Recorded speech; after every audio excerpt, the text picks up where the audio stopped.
नमस्कार. अवतीभोवतीमध्ये आपलं स्वागत आहे. आता आपल्याला माहिती आहे अजूनपर्यंतही महाराष्ट्राचे मुख्यमंत्री कोण ठरणार आहेत याचं नाव काही पुढे येत नाही आहे. आता त्याच्यामुळे अनेक चर्चांना उधाण आलं आहे आणि ते स्वाभाविक आहे. कारण बहुमतात महायुती आलेली आहे. एक हाती सत्ता या महायुतीच्या ताब्यात आलेली असताना सुद्धा अजून मुख्यमंत्र्याची निवड होणं कठीण जात आहे.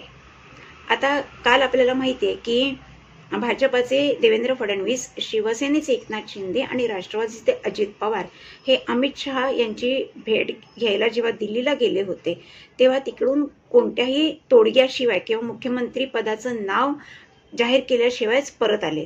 आणि कालच त्यांची मुंबईमध्ये बैठक होणार होती तिन्ही नेत्यांची एकत्रित.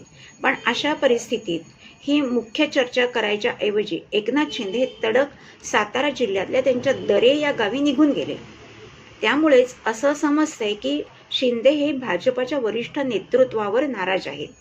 तर या नाराजीची कारणं काय असावीत याचा विचार करण्याआधी हे नाराज असल्याचं आणखीन एका कारणामुळे स्पष्ट होतंय की एक तर महत्त्वाची चर्चा असताना ती करण्याऐवजी तिथे त्यांनी जाणं पसंत केलं.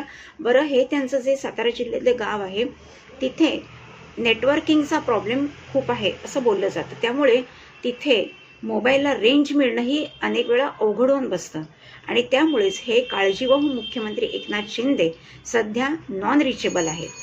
त्यामुळे ते उद्या तरी मुंबईत परत येत आहेत का, येणार असले तर किती वाजता येणार आहेत आणि त्यामुळे त्यांची बैठक कशी होणार याबाबत अधिकृत घोषणा अजून झालेली नाही. कारण शिंदे साहेबांचाच पत्ता नाही आहे आणि त्यामुळे शिंदे हे भाजपाच्या वरिष्ठ नेतृत्वावर नाराज असल्याचं आपल्याला जाणवतंय. आणखीन एक महत्त्वाची गोष्ट आहे की शिंदे साहेबांनी भाजपाकडे गृह खातं, अर्थ खातं यासह 12 महत्त्वाची खाती आपल्या मंत्र्यांना मिळावी अशी आग्रही मागणी धरलेली आहे. आता गृह खातं हे भाजपा सोडायला तयार नाही आहे हे तर त्यांनी आधीच स्पष्ट केलेलं आहे.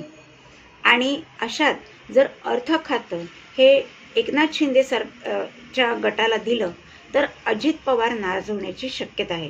कारण अजित पवारांनी अर्थ खात्याची मागणी भाजपाच्या वरिष्ठ नेतृत्वाकडे केलेली आहे आणि जर त्यांची ही मागणी पूर्ण झाली तर अर्थातच शिंदे हे नाराज होणार आहेत.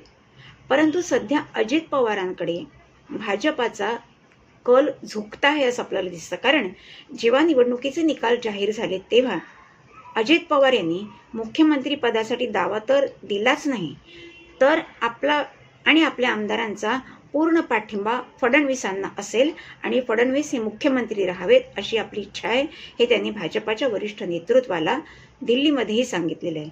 आणि त्यामुळेच त्यांना नाराज करणं हे भाजपाला अवघड आहे. आणि शिंदे सरकारला खुश करण्यासाठी आणखीन काय करावं लागणार? 12 महत्त्वाची खाती एकट्या शिंदे गटाकडे जाऊ शकत नाहीत आणि त्यामुळे यात तोडगा निघणं गरजेचं आहे. पण शिंदे साहेब हे स्वतः रुसून तिथे जाऊन बसलेत, ते विचारमंथन करतायत असं दिसतंय आणि तिथे त्यांची प्रकृती जरा बरी नाही आहे आणि ते तिथे आराम करत आहेत अशी बातमी येत आहे. आता तिथे ते आराम करतायत, विचारमंथन करतायत हे कळायला काही मार्ग नाही, पण ते विचारमंथनच निश्चित करत असणार. अशातच अजून त्यांची डोकेदुखी अशी वाढती आहे की त्यांचे जे 4 मंत्री आहेत, तानाजी सावंत, त्याच्यानंतर दीपक केसरकर, संजय राठोड आणि अब्दुल सत्तार यांना मंत्रिपद द्यायला भाजपा तयार नाही. भाजपाचं म्हणणं असं आहे की त्यांचे 132 आमदार हे स्वबळावर निवडून आलेत, 5 अपक्ष आमदारांचा त्यांना पाठिंबा आहे आणि त्यामुळे कोणत्याही पक्षाच्या म्हणजे जे 2 युतीतले घटक पक्ष आहेत शिवसेना आणि राष्ट्रवादी यांच्या अवाजवी मागण्या आपल्याला मान्य करायची काही गरज नाही आहे. त्यांच्या ज्या वाजवी आणि व्यवहार्य मागण्या आहेत त्या आपण पूर्ण करू. पण काहीही झालं तरी तानाजी सावंत यांना मंत्रिपद दिलंच पाहिजे अशी आग्रही भूमिका एकनाथ शिंदे यांनी घेतलेली आहे. अशातच भरत गोगावले हे मंत्रिपदासाठी बाशिंग बांधून तयार आहेत. त्यांनीही शिंदे साहेबांकडे आग्रह धरलाय की त्यांना मंत्रिपद दिलंच पाहिजे. आता त्यांना जर मंत्रिपद दिलं तर दीपक केसरकर यांना थांबवून ठेवायला लागणार आहे, म्हणजे परत त्यांची नाराजी यांना मिळणार आहे. आणि अशातच आता कोकणातले 2 आमदार ऑलरेडी शिवसेनेकडे आहेत. एक म्हणजे उदय सामंत आणि दीपक केसरकर. अशात जर भरत गोगावले यांचा समावेश केला तर ही संख्या 3 होते, म्हणजे पुन्हा इम्बॅलन्स होतो. आणि त्यामुळेच शिंद्यांना समजत नाहीये की या मंत्र्यांसाठी नेमकं आपण काय करावं. पण त्यांच्याबरोबर जे आमदार आलेले आहेत त्यांना कुठच्याही परिस्थितीत नाराज करायचं नाही असं त्यांनी ठरवलेलं आहे. आणि त्यामुळे प्रत्येकाला त्यांनी आमदारकी, खासदारकी, मंत्री किंवा महामंडळ हे देव केलेलंच आहे. शिवाय लोकसभेत जे पराभूत झालेत किंवा ज्यांचं तिकीट नाकारलं गेलं आहे त्यांनासुद्धा त्यांनी विधान परिषद दिली, विधानसभेचं तिकीट दिलं. अशा प्रकारे त्यांना आपल्याकडे थोपवून ठेवण्यात ते यशस्वी ठरले. आणि त्यामुळेच शिंदे गटाचे जे आमदार शिंद्यांबरोबर आले त्यातला एकही आमदार हा फुटून दुसऱ्या पक्षात किंवा उद्धव ठाकरेला जाऊन मिळालेला नाही. आणि त्यामुळेच एकनाथ शिंदे साहेबांसमोर पेच आहे की सगळ्यांना खुश करण्यासाठी काय केलं पाहिजे. कारण भाजपाचं वरिष्ठ नेतृत्व आहे, त्यांनी स्पष्ट शब्दात सांगितलेले की त्या वाजवी मागण्याच आम्ही मान्य करू. त्या वाजवी मागण्यांमध्ये नेमकं काय बसतंय आणि ते कसं बसवून घ्यायचं आपल्या पक्षासाठी ही त्यांना एक महत्त्वाची जबाबदारी आहे. आणि ती जबाबदारी ते कसे पेलवतात हे महत्त्वाचं आहे समजून घेणं. अशातच जेव्हा शिंदे आणि फडणवीस हे एकत्र आले होते सरकार स्थापनेला तेव्हा अजित पवार नंतर आले. त्यामुळे अजित पवारांचा समावेश करून घेण्यात सामान्य जनता ही नाखुश होती, त्याप्रमाणे शिंदे हेही नाखुश होते. त्यांचा जो गट आहे तो नाखुश होता. तरीही भाजपाने आणि फडणवीसांनी अजित पवार यांना सामावून घेतलं. आणि आता अजित पवारांकडे झुकतं माप जात आहे, कारण त्यांनी फडणवीस सरकारला एकमुखी पाठिंबा दिलेला आहे.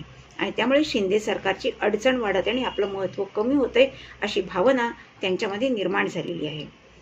परंतु एक मुद्दा लक्षात घेण्यासारखा आहे की भाजपाबरोबर शिवसेनेने हिंदुत्वाचा मुद्दा जेवढा जोर लावून उचलून धरला होता आणि प्रभावीपणे मांडला होता, तितक्या प्रभावीपणे अजित पवारांनी हिंदुत्वाचा मुद्दा घेतलेला नाही. आणि त्यामुळेच हिंदुत्वाच्या मुद्द्यावर तरी भाजपाला शिंदे साहेबांना नाखुश करून परवडणारं नाही आहे. त्याच्यासाठी त्यांना शिंदे साहेबांनी आणि त्यांच्या आमदारांनी मंत्रिमंडळात राहण्याची गरज आहे. आणि त्यासाठीच आता फडणवीस याच्यावर काय चाणक्य नीती शोधून काढतात की आता RSSला पुन्हा याच्यामध्ये येऊन काहीतरी तोडगा काढावा लागणार आहे असं चित्र दिसत आहे. कारण विधानसभेच्या निवडणुकीत सुद्धा RSSनी म्हणजे त्यांच्या स्वयंसेवकांनी महत्त्वपूर्ण काम केलं आणि त्यामुळे फडणवीस साहेबांनी जे प्रयत्न केले त्यांना यश मिळालं आणि स्वबळावर त्यांचे 132 आमदार निवडून आले. त्यामुळे कदाचित आता राष्ट्रीय स्वयंसेवक संघ आणि त्यांचे स्वयंसेवक याच्यामध्ये यावेत अशी सामान्य भारतीय जनता पक्षानं मतदान ज्यांनी केले त्या मतदारांची इच्छा आहे, त्या नेत्यांची इच्छा आहे. त्यामुळे आता शक्यतोवर राष्ट्रीय स्वयंसेवक संघ सत्ता वाटपामध्ये पडत नाही असं आत्तापर्यंतचं चित्र आहे. पण आता हा पेचच इतका महत्त्वाचा आहे की त्यांना बहुतेक याच्यामध्ये हस्तक्षेप करावा लागणार आहे आणि या वादावर कायमचा तोडगा शोधावा लागणार आहे.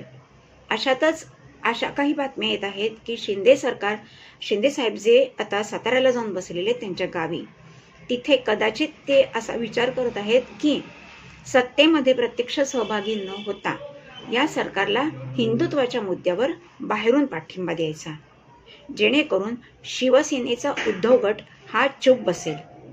आता बघूया, बाहेरून पाठिंबा दिल्यावर त्यांना मंत्रिपद किंवा बाकीचं काहीच मिळू शकत नाही. त्यामुळे त्यांचे बाकीचे आमदार या निर्णयाला राजी होतात की नाही, RSS याच्यात महत्त्वाची भूमिका करणार आहे का नाही आणि त्यामुळेच फडणवीसांचं भवितव्य पुढे काय आहे.